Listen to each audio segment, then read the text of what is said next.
Hello, I'm on the ground. What a change of scenery, am I right? And so long it's been since my last video. I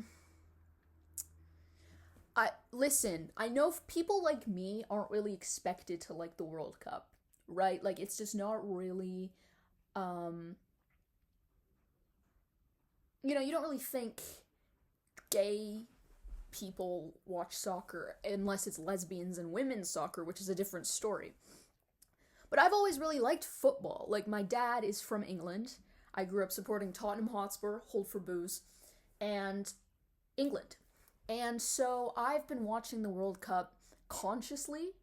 I've been watching it unconsciously since I was born because I lived in a house with a man that always watched it. But consciously, 2018 was the first World Cup that I sort of paid attention to and cared about the results. And I did end that World Cup crying, and I threw out my England shirt. It ruined my day when England lost in the semis to Croatia. So it made me feel really good, actually, when we beat them. But this World Cup,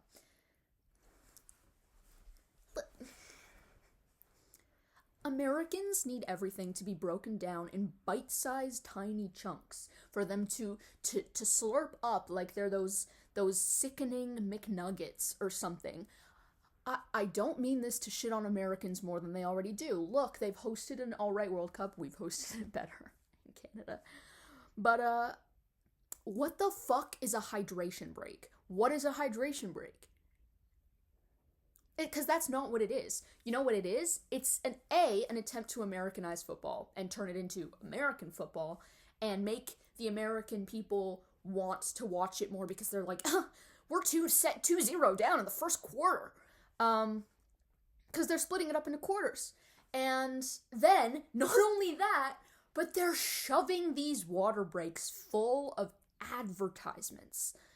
Just more, as if it wasn't enough for us to have the Hisense VAR room and the Coca-Cola World Cup and the fucking like whatever. As if it isn't bad enough that the president of FIFA is the guy who he is. As if it isn't bad enough that we have all sorts of whack-ass nations participating. We've got ice in Canada. Why'd everybody stop talking about that? We've got, not to sound like a woke liberal, but you know what?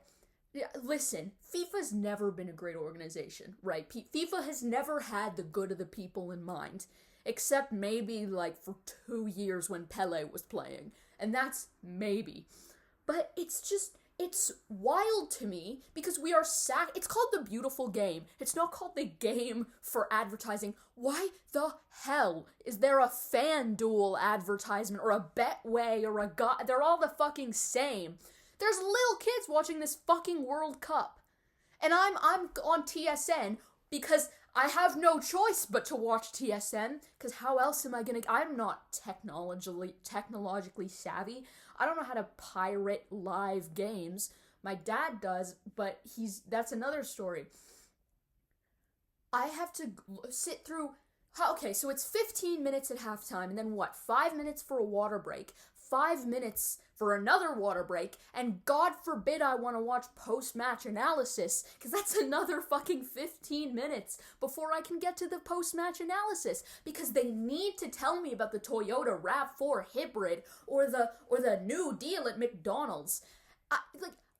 It boggles my mind. These companies want you to go to their website so that they can push the ads that other people have paid them to put on their website, and it's just this fucking vicious cycle of advertising. It's terrible.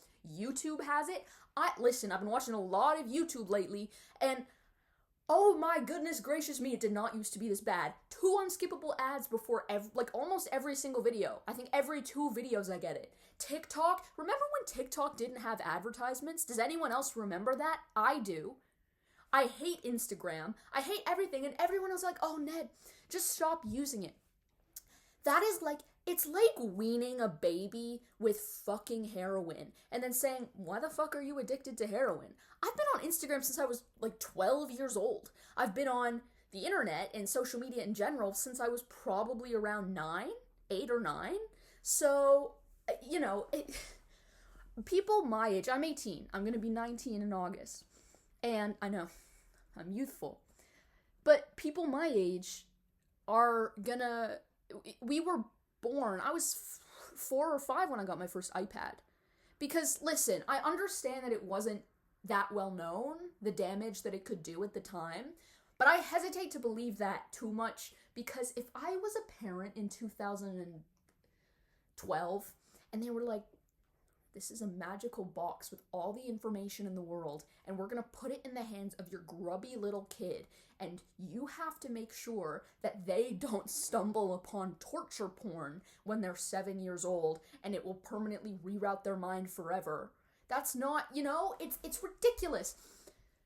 Everything is ridiculous right now, and we are just so... No one, I can't tell if people realize it and don't care, or if people realize it and realize that they can't do anything about it, because what are you supposed to do? If you want if you want video content, most of the video creators are on YouTube. Some people are on Nebula. I'm not paying money for a subscription. I'm sorry. And if I don't pay money, that's how they get the domain up. They need money. And if no one pays for a subscription, then they have to do ads too. I understand it's a vicious cycle. YouTube, however, does not need more money. It's run by Google. I don't care, okay? I don't care anymore. I don't care about anything. How has this ruined my football experience?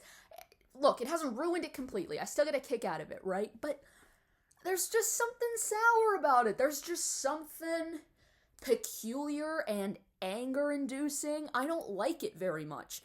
Listen, if ads were better, maybe I'd enjoy it a little more.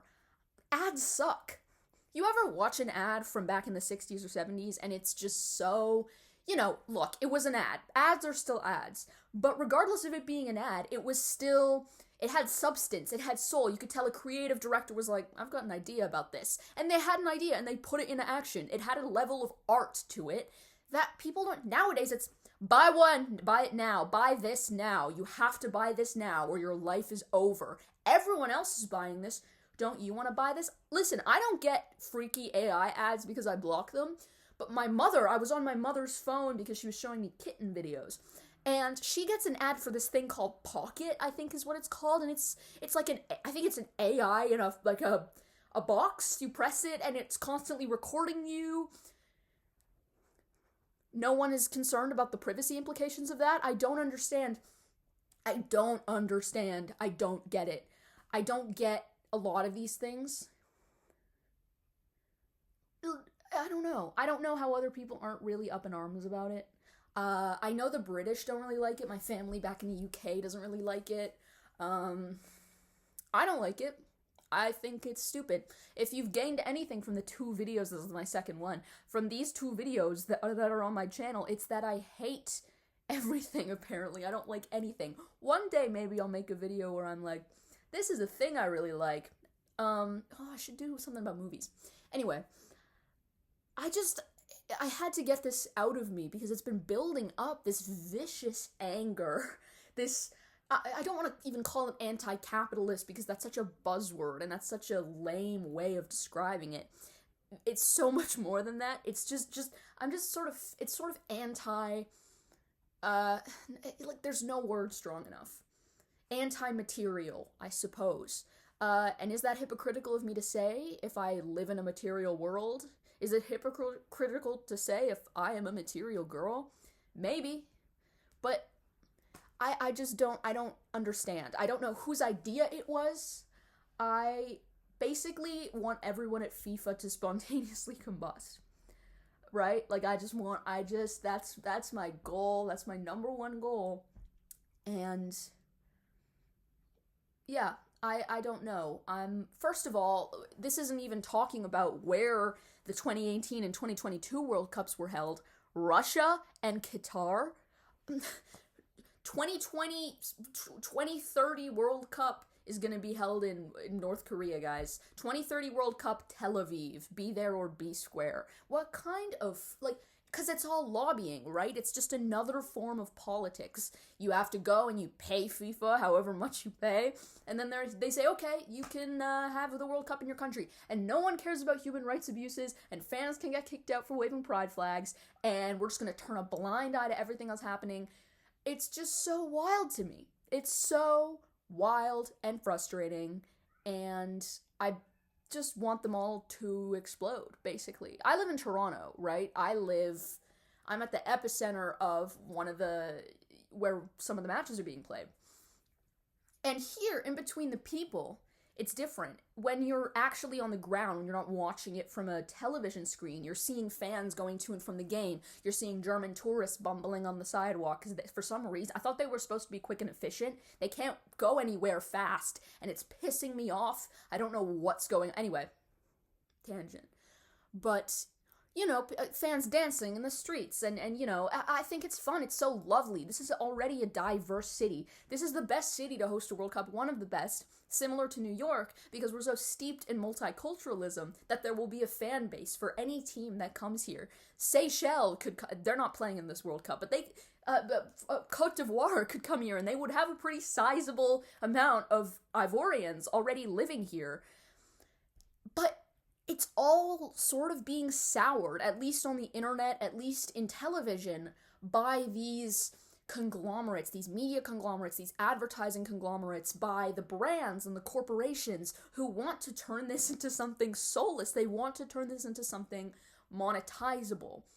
Let's put cameras on the referee. No one asked for that. No one was watching football and was like, ooh.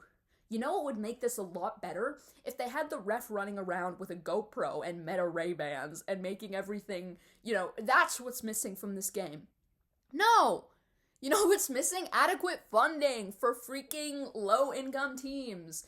Why are we spending money on that when we could be using FIFA money to go build startups, help countries? There are players who were born in countries that just don't have infrastructure for football, so they choose to play in the other country of citizenship, even though maybe they'd prefer to play for the country they were born in. You know what I mean? Look at Canada. We used to be shit 20 years ago. We're still pretty mediocre, but now it's not as bad. Do you know what I mean? Spending money from a football corporation to invest in the football culture of a nation is so much more important than so-called technological advancements, than whatever nonsense they're pulling at the stadium down by the waterfront. I don't really care. I don't care. America hosting was a bad idea. I don't want the World Cup to expand to any more countries. I think this is a good size. I think I was a little skeptical at the beginning because I thought that it would mean that there were going to be a lot of teams playing who didn't deserve to be there, who just sort of slipped in through the cracks. But I was wrong. Have there been some bad teams? Sure. But, it's been really nice. It was nice last night watching Cape Verde play Uruguay, and Cape Verde scored, and it was great. It was beautiful, It brings people together to cheer for this tiny little nation against Uruguay, who... Didn't they win all of their World Cups except for one in 85 when it was still part of the Olympics, I think. I could be lying. But, it's just frustrating, I think is the right word. And this was just, this is nonsense. Me saying this is nonsense. I'm parroting talking points everybody and their mother has already said. But, they're talking points that I think are relevant and I think are necessary. It's sort of a microcosm of how our broader society is evolving, I think. How we are becoming more and more dependent on technology, how we're becoming more and more attracted to technology, not like that, but in the way that people are finding it cool instead of finding it revolting. And I don't know when that neuron made that jump. Probably somewhere around the time Tesla started sending rockets into space, I think that's where I'd put the ballpark. But I don't know. I think all this is to say that I just want everything to be normal, and don't we all? Really? I think we all do. Anyway, that's it for today.